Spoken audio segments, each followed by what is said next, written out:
این تور یک روزه امروز با همه تورها فرق میکنه. سفر میکنیم یکی از مرموزترین و قدیمی‌ترین تمدن دنیا یعنی تمدن مایا و کلی چیزای جالب می‌خوایم واسه اولین بار با هم دیگه تجربه کنیم. به قسمت دوم سفر مکزیک خوش اومدید. سلام بچه‌ها، حالتون خوب باشه. ساعت 7 صبح اینجا توی شهر تولوم مکزیک. بریم چند جای باحال ببینیم. بریم جلوتر مشخص میشه دیگه.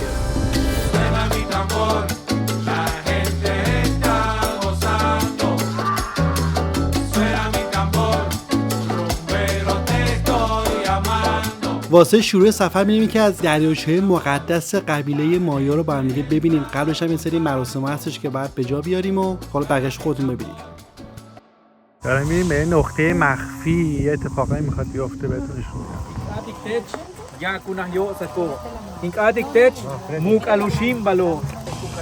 آب مقدسه. می‌زنیم صورت قلبت واسه عشق، صورتتون هم واسه شیب زانو واسه سلامتی. اعتقاده مذهبی دیگه. میگن آب مقدس. تچو یومی ایتابنا تچو یومی چل و یومی لچتولا کبا کیچ کلیوم ده اینسات که با چالو خشالتو اسفندم دود کردم بچه‌ها. سی اولال وبتو اولال یو سکو کیچ کلیوم تچات نو پاستا لوکچلو چا ایکتش بوتا لکی با کیزیک تچ چنو پچن سی اولال و یا کنا کی بنتو کیلون کا پاتا تچوم کا کشتله وگنیک آتی شمام chiking no hol yete laking yete luchu buflu yumbotik esto va quedando amarillo ¿ya vio? این سنگ سیاهی که دارید می‌بینید اسمش obsidian هستش. در اصل سنگ آتشفشانی است و این سنگ انقدر در گذشته به وفور پیدا می‌شده که ازش قبیله مایا استفاده خیلی زیادی می‌کرده. از ظرف و ظروف گرفته تا جواهرات و سلاحایی که ازش درست می‌کردن. الان هم این یه جورایی منبع درآمد شده واسه فروشش به توریستا.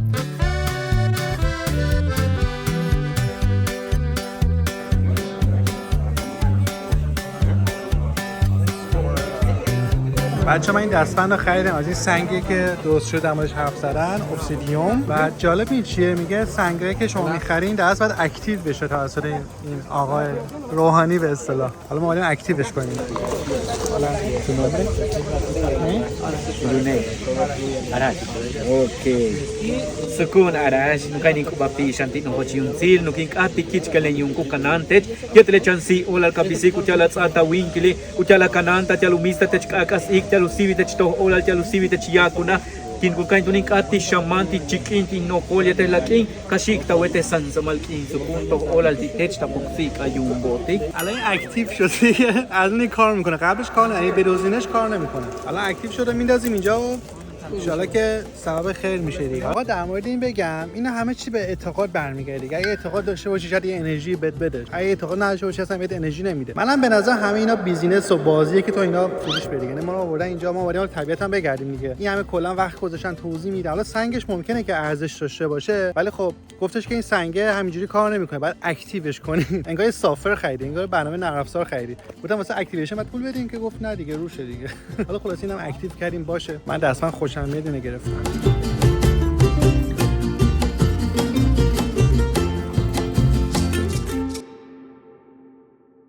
خب حالا واسه اولین بار میخوام سر بزنم به این گوداله آب طبیعی که در اصل واسه قوم مایا خیلی مقدس بوده و به سینوته معروف هستش. اینا در اصل غارهای آهکی بودن که در اعماق آبای زمین فرو میریختن و یه گودالی رو ایجاد میکردن و نظر قوم مایا خیلی مقدس بوده.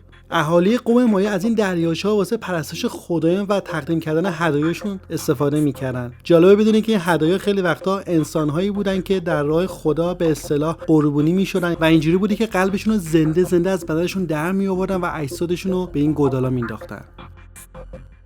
عجب. خب بچه واسه اینکه بخوایم تو اون آب مقدس اصطلاحا بعد اول دوش بگیریم ولی آب سرده. بعد رفت دیگه. 1 2 3.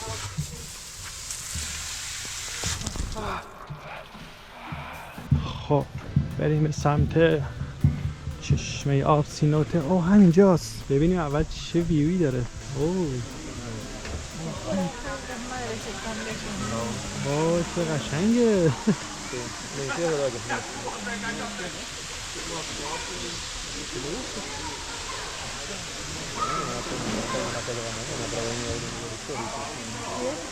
خب بریم پایین.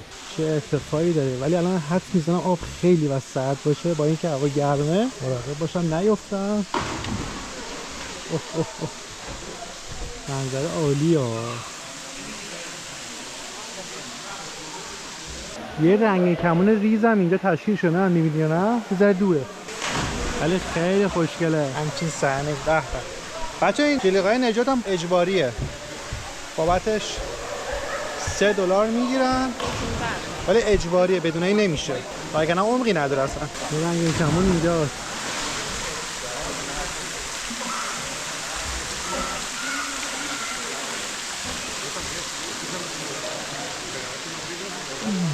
اول این آبش چقدر سرده، حد میذارم قشنگ سرده، یخ میکنی. تنها راهی که میشه رفت تو آب اینه که واقعا بپری، از اونجا بپری تو آب، بهترین حالتش اینه، وگرنه دهنت صافه.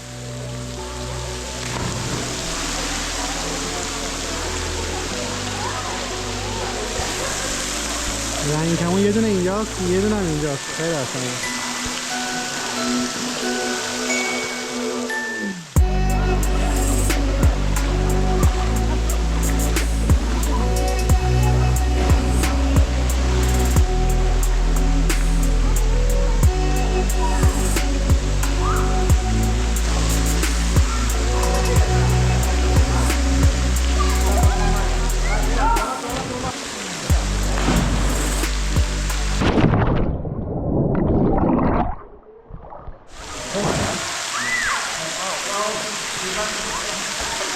آبش خیلی خوبه. من فکر می‌کردم سردتر باشه ولی آبش یه باره بری تو آب خیلی بهتره. و از این اونجا که آبشار آب می‌خوره چقدر زیباست. نگاه کن اینجا.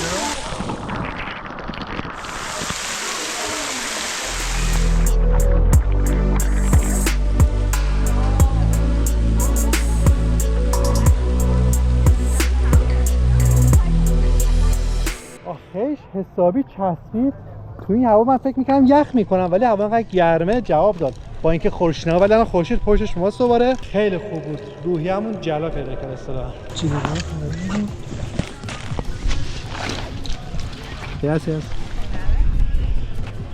این از جلیقه‌ها. بریم سراغ مقصد بعدی که یکی از عجایب هفتگانه مدرن هستش، تو همین حوالیه. بریم.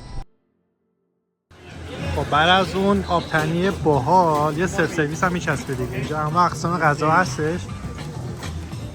تاکو مکزیکی مثلا. این چیه؟ اوه ماکارونی خودمونه.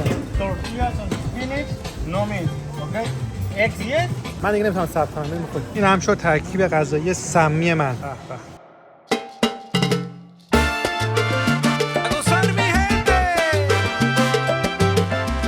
بچه اومدیم شهر وایادولید، یکی از شهر توریستی و جمع و جور کوچولوی این اطراف هستش. خیلی مغازه قشنگه ولی ما کلا نیم ساعت بیشتر وقت نداریم اینجا رو بگیریم تو این تور، تو این برنامه که گذاشتم. خیلی بامزه، شهر نقلی و جمع و جوریه. بریم در تصویر بهتون نشون بدم.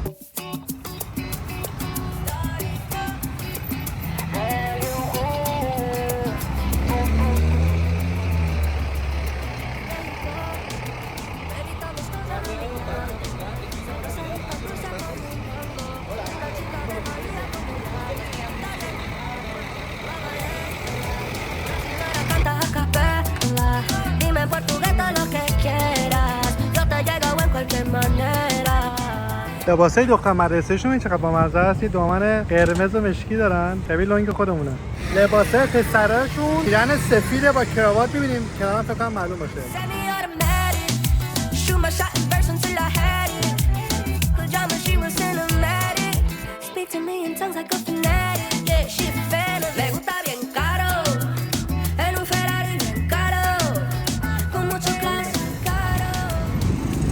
و این کلیسای قدیمی شهر.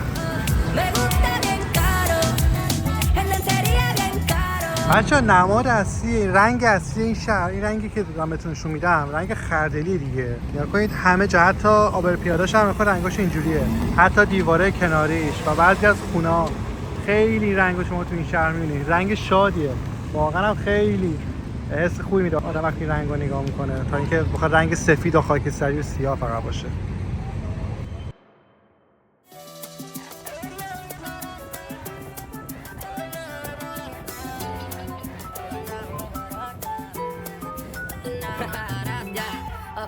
Me daño نیمکتش هم خیلی قشنگه، همشون نماد شهر وایدلیت مقام.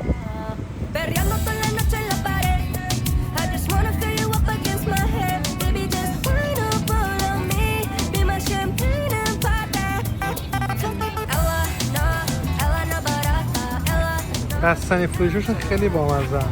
ببینید این دکس کجا بستنی ها رو گذاشته؟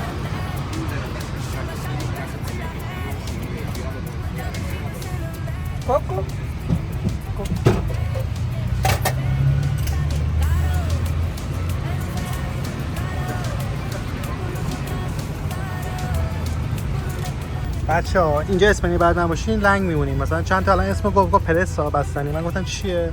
این نتونست بگه، گفتم همینو میگیرم حالا که نمیدونیم چیه.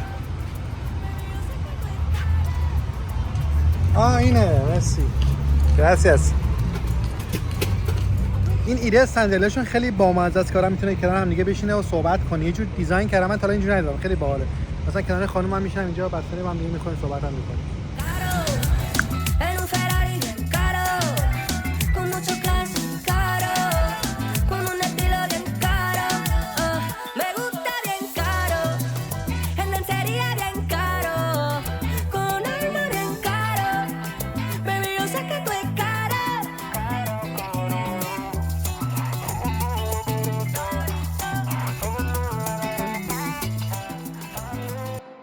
خب بچه‌ها رسیدیم به آخرین نقطه و مهمترین نقطه.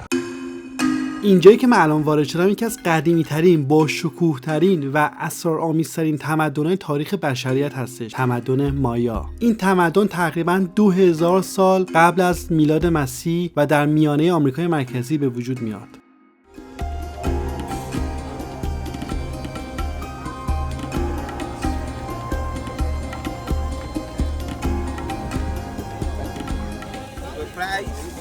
بچه داریم نزدیک میشیم اون سازه‌ای که گفتم، اون پشت درخت هست. درخت ها نمیذارم ببینیمش.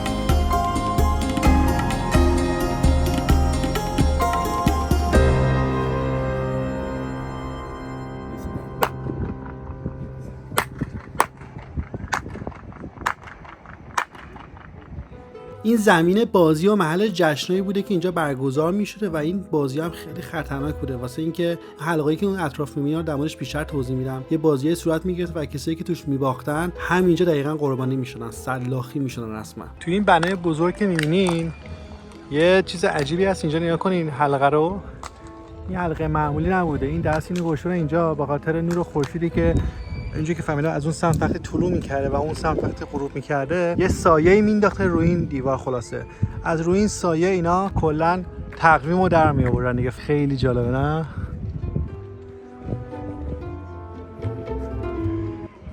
داستان بازی تو همین زمین اینجوری بود، اگه بخوام خلاصه بگم دو تیم میشدن و بعد سعی می‌کردن این توپ سنگین رو از این حلقه رد کنن. هر تیمی که این کارو می‌کرد برنده بازی میشد. و اما تیم بازنده قلبشون رو زنده از تنشون میکشیدن بیرون و به اصطلاح خودشون به پیشگاه خداشون هدیه میکردن. اینجا دقیقاً نقطه‌ای بوده که قربانی‌ها رو بازنده یا هر کسی رو اینجا قربانی میکردن در راه خدایانشون. این بالا دقیقاً بوده. ببین چند صد هزار نفر اینجا فقط جونشون رو از دست دادن. خیلی عجیبه که ما داریم الان مثلا پشت تلویزیون نگاه میکنیم اینجا رو، ولی چه اتفاقایی افتاده این پشت.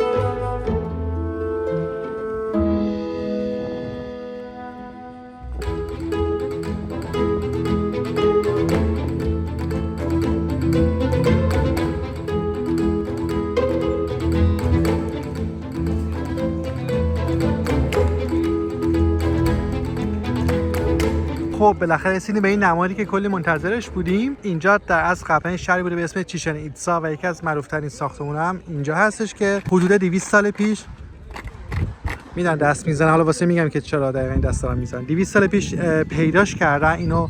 فکر کن اینجا پر جنگل درخت و اینا بوده. روی این ساختمون کلی رویش گیاهی اومده بود و کلا درخت و اینجور چیزا. دوباره پیداش میکنن، بازسازیش میکنن، آماده میکنن واسه توریستا. و جالب اینه که توی تمپل، توی این معبد 2 تا معبد دیگه هم توش نهفته است و کلی اشکال مختلف توش درآوردن. و جالب این چیه؟ برعکس تمدن مختلف اینجا خبر از طلا به اون صورت نبوده وقتی پیدا کردن. بیشتر سنگا، چون اینجا بیشتر به انرژی اعتقاد داشتن و اعتقاد داشتن که طلاها انرژی زیادی دارن، واسه همین بیشتر سنگای عجیب و غریب داشتن که این نمونهش همون دستبندی بود که من گرفتم و سنگای دیگه که واسهشون خیلی گرانبهاتر بوده، اونا رو پیدا کردن این تو. باشه ببین اینجا همه دارن دست میزنن واسه چیه؟ واسه اینکه اینجا ارتعاشات صدا به خاطر این پله‌ای که هستش اون بالا فرکانسش عوض میشه و صدای پرنده میده که واسه همین آمریکای جنوبی هستش. رو هم میزنم صداش میشه یا نه؟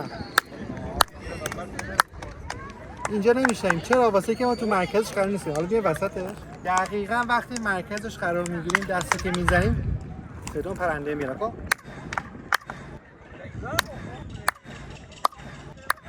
خیلی جالبه. یه ذره اون وقتی دومتون وطن نمیگیره، فقط اونجا وسط.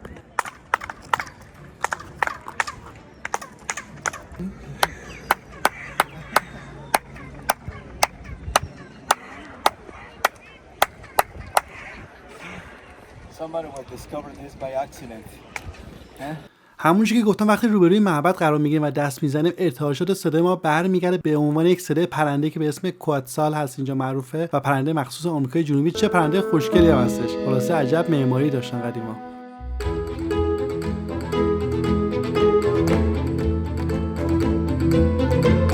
چقدر رنگش قشنگه.